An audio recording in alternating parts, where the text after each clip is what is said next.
Yo guys, what's going on and welcome back to another video on the channel. It's that time of year again. This is my Team of the Year vote. Now I normally do this with my mate Robbie.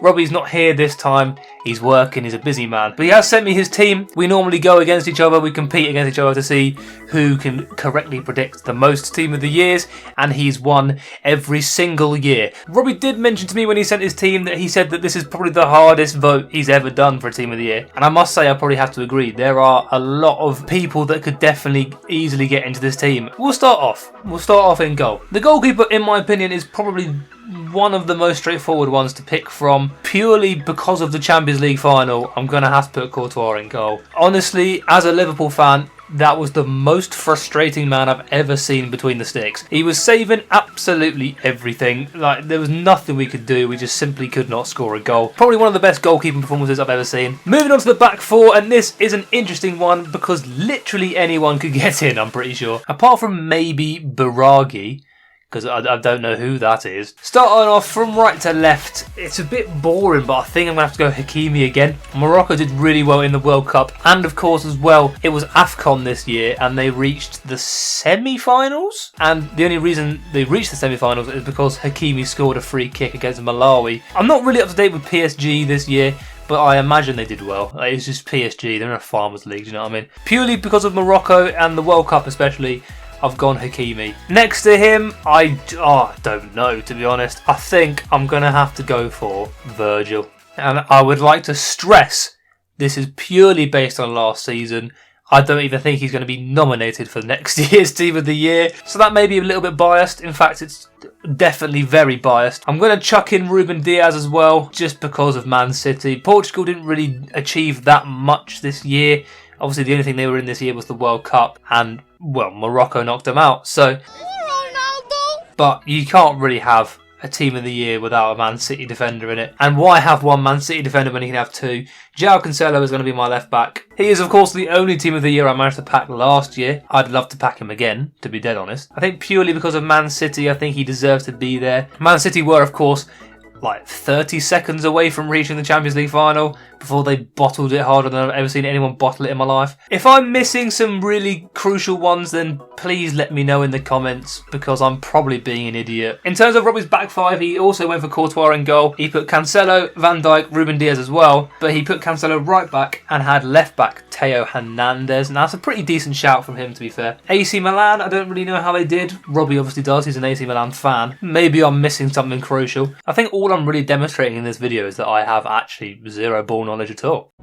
Yep. Moving on to the midfield, now this could be anything. First of all, the best midfielder of this generation is going in the team. Let's just say that how it is. Luka Modric is one of the best midfielders ever, to be honest, in my opinion. In my opinion, he's on par with Xavi and Iniesta for this generation of footballers.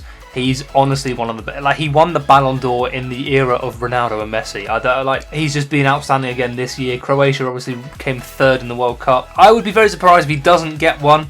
Again, it's Man City heavy, which pains me, but I'm going to have to put Kevin De Bruyne in as well, because he's just unreal, mate. He's just unreal. If we take the Team of the Year as being the best 11 players at that current time, in that year period, Kevin De Bruyne has to be in. I don't think there's any midfielders other than Luka Modric, in my opinion, that are better than Kevin De Bruyne. And then for the third midfielder spot, again, I'm pretty much basing this on the Champions League final, but Fede Valverde absolutely ruined Liverpool. He ran them ragged.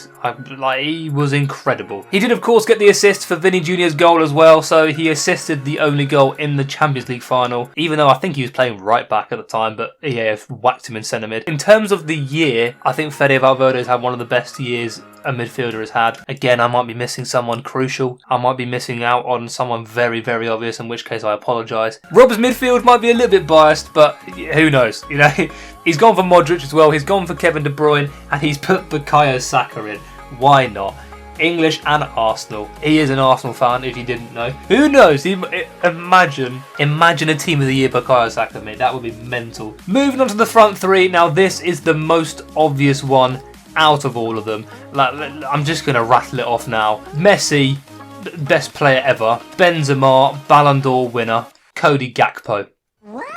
I suppose you could make an argument for Mbappe over Cody Gakpo. so I'll probably put Mbappe in my team instead. I suppose he did get the golden boot and scored a hat-trick in the World Cup final, so I suppose you could put him in, maybe. I mean, he's been alright, I guess. He's pretty good at football, I suppose. All jokes aside, this front three, I think, has to be. Mbappe right now is probably one of, if not the best player at this current moment in time. Benzema obviously won the Ballon d'Or, and then Messi won the World Cup. And I'm sorry, he's the GOAT. You could make an argument for a lot of people, but you're going to have to make a strong argument to knock any of these three out. Unless you're Rob. Robbie, however, has made an interesting choice in his front. He's gone for Messi, he's gone for Benzema, and he's gone for Haaland, which I respect, but I can understand it. I get that. I don't think Haaland will get one this year. I think he'll get one next year, because obviously he spent most of this year as a Dortmund player, but you can't deny he's one of the best players in the world right now. So fair enough, he might get one, who knows, because it's purely based on votes made by children with zero ball knowledge. Ironic. Now that is Rob's team of the year, and this is my team of the year, or at least this is the 11. Now, in terms of a 12th man, Rob hasn't actually given me one, so for his sake I'm going to put Mbappe in just so that people don't attack him in the comment section. But for me, I'm not being funny, all bias aside, I'm going Mo Salah. Again, not this year. This season has not been the best season we've ever seen from Mo Salah, but if you're breaking it down, he had a very good year in terms of reaching finals. He didn't win many of those finals, but he came runner-up in a lot of things. He obviously won the FA Cup and the Carabao Cup, came runner-up in the Premier League by a point. Still not over that. And of course reached the Champions League final, but he also reached the AFCON final as well this year. He lost that as well, but he still made all those finals. And on top of that, he got the Premier League Golden Boot. I mean, he's had an incredible year. I think he deserves a 12th man, but I don't think he'll get one purely because of how this voting system works. Maybe that's a little bit biased for me, but as I say, I do think he actually does deserve it. But this is my team of the year, and this is Rob's team of the year with the 12th man included. If you've got any opinions on both of our teams, please do feel free to keep those opinions to yourself. Now, feel free, of course, to let us know how stupid we are in the comments down below, because I'm sure we've missed someone huge. But hopefully I can beat Rob this year. I can predict more team of the years, and then hopefully, of course, when they're actually in packs, I can pack some. But for this video, that's where I'm going to end it. If you guys have enjoyed, please feel free to leave a like down below. Subscribe if you're new, and I'll see you all in my next video. See ya.